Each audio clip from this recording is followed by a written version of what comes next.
Hello, my friends. Every once in a while, I like to do a little political video. It's political speculation. That's all it is, and it's just gonna play out. I'm gonna propose a plausible theory on some things that could occur over the next few weeks. It's very interesting. It's possible. It's legal. It's certainly could be done. Uh, so it's something to consider because we're in bizarre times. We have a president who does things that have never been done before. So I don't know how many people are aware, but the president of the United States has just made a colonel the Secretary of Defense.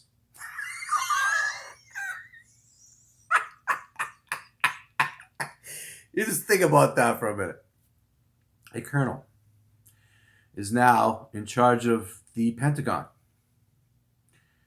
The President of the United States has made a colonel Secretary of Defense. He didn't go with a first star general or a second star or a third star or a fourth star.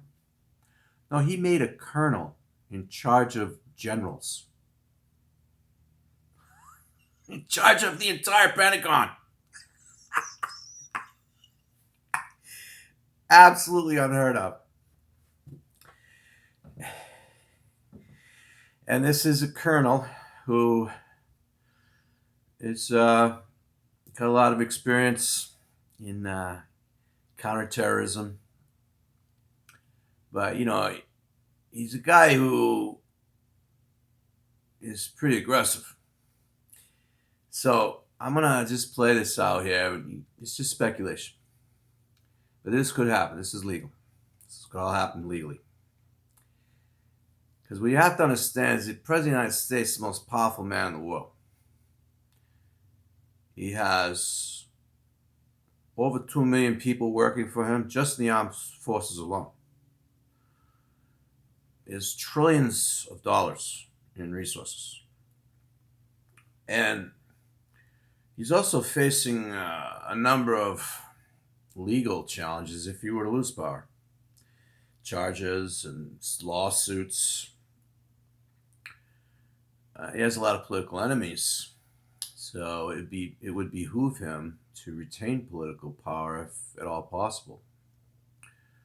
Just, it would be easier for him to function and, for political protection and government protection and legal protection.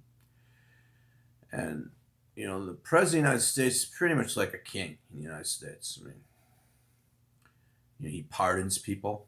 That's like a power of a king, to pardon people. But in any case, I believe the president, who's a billionaire and doesn't want to lose political power, has some legal avenues at his disposal. I mean, he's saying that this election has been stolen from him and there's massive fraud and he doesn't want to give up power. He doesn't want to concede. So he has some options. And what he can do is file all kinds of lawsuits and try to prove a case for rampant fraud in these states that he needs the electoral votes for to retain the presidency, and just besmirch the entire political process in those states and cause enough doubt so that the electors of those states, that on December 8th they will choose who they're going to give their electors to for that state, like Pennsylvania, Georgia, Arizona. If those three states were to give their electors to the President of the United States, he would have enough electoral votes to retain the presidency. And that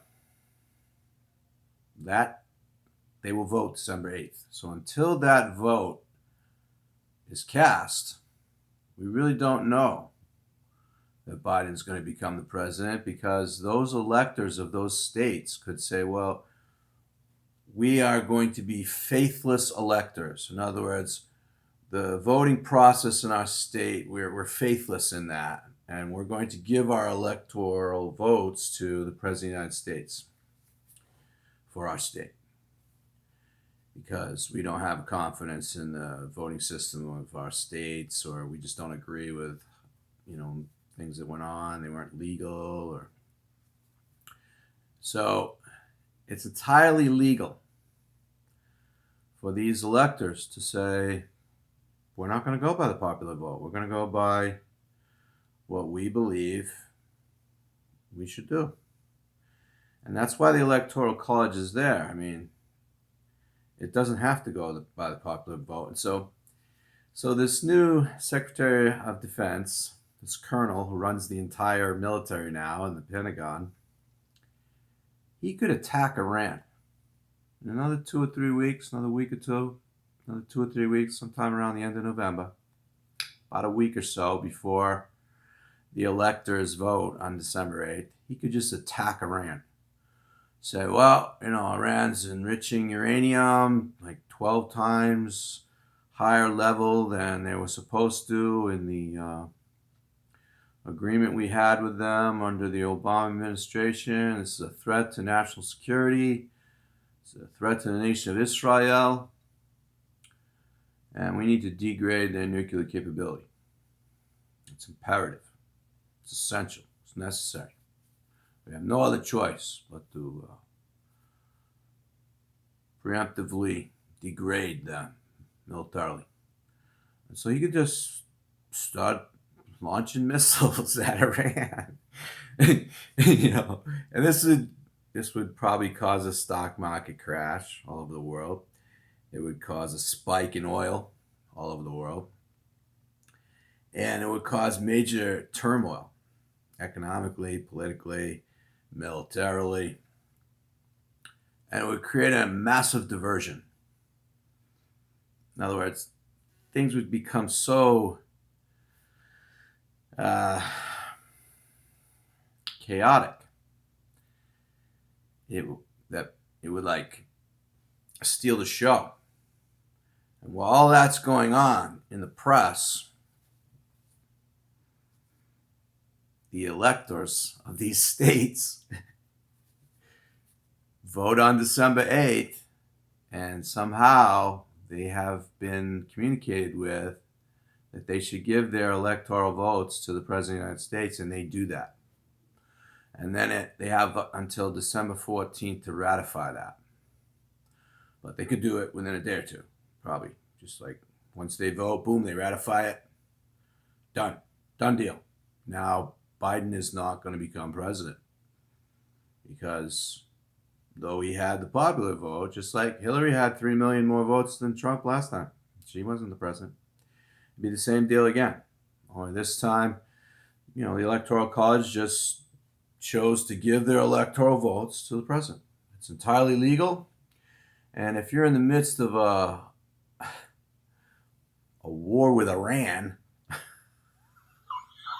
you're bombing their nuclear facilities and causing major upheaval, there'll be such problems that will arise from that it would provide quite a diversion. And then, when the smoke clears, he's won the Electoral College. He retains the presidency. And now with all these new appointments in the Pentagon that he's just put in the last few days, obviously the left are the ones who burn down buildings and smash windows and create riots and looting. You haven't seen any of that since supposedly the president's loss, right? It's the left that does that, not the right. But anyway, they're going to go psycho and flip out and start burning down buildings and breaking windows and looting and committing violence. And then he's going to invoke the Insurrection Act. The president would invoke the Insurrection Act at that point.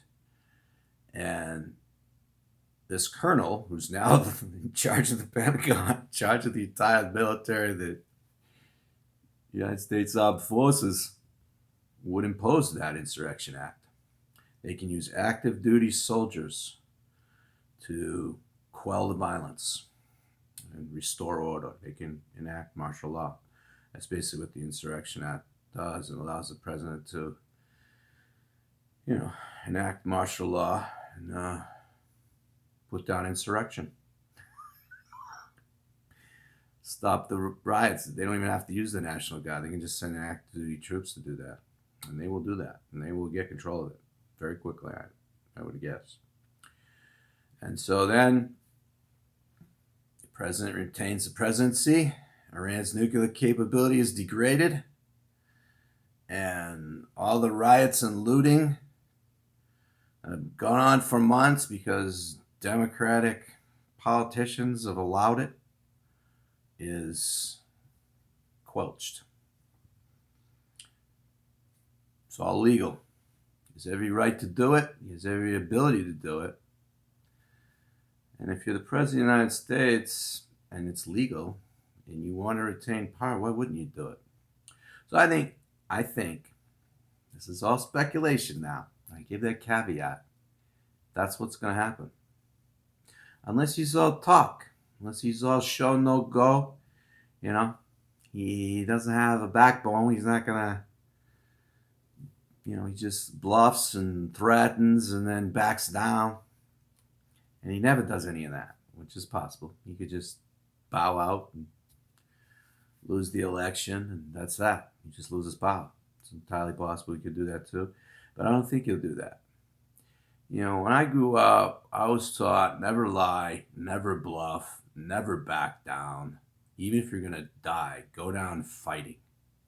Kicking and screaming and fighting and clawing and biting and make it as difficult and painful as it can possibly be to the bitter end. Just die fighting. That's what I was taught. Never back down, never run away, never bluff, never lie.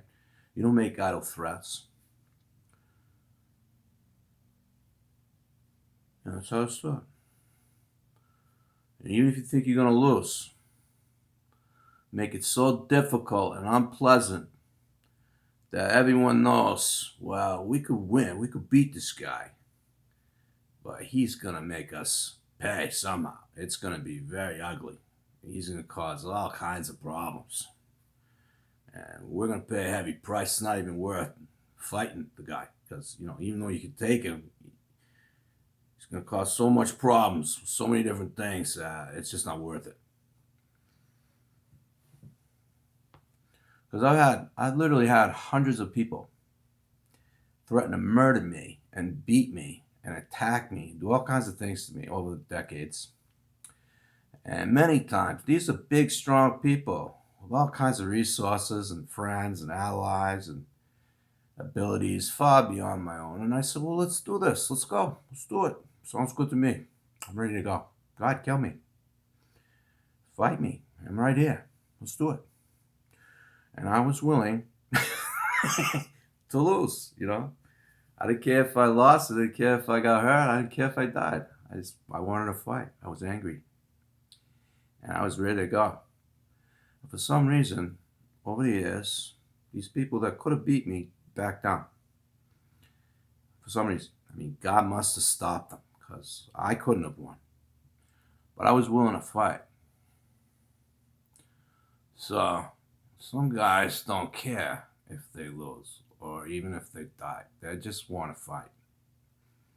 A man can reach a point where it doesn't matter if he wins or loses. It doesn't even matter if he lives. There are certain things worth dying for. There are certain things worth fighting for, no matter what happens. So, we'll see who this guy is, this guy in office. Is he going to use the levers of power that he has? It looks like he is. Why would you put these men in charge of the Pentagon? These are men that will attack Iran. These are men that will follow the orders of the Insurrection Act without batting an eye. These are men willing to do whatever they're told. So I wouldn't be surprised if in another week or two or three, you hear on the news that the United States has launched a preemptive attack to degrade Iran's nuclear capabilities. And then December 8th, wonder of wonders, the electoral votes of the states that Trump needs to win vote for Trump, and he retains presidency. And then if there are riots and looting and arson and murder threats and death threats and all this chaos that Democrats choose, which is what's been going on for months, then the president will simply invoke the Insurrection Act. And he will put that down quite handily, quite quickly, with active duty troops. And he'll get control of that, and then he'll be in power for another 4 years. It's all legal. He has every right to do it, and I'd be shocked if he didn't. I mean, we'll see. It's all just speculation, something to think about. We'll see what happens. Give me your comments, what you think, if you'd like. I'm interested to see what other people think about these ideas. Thank you for your time.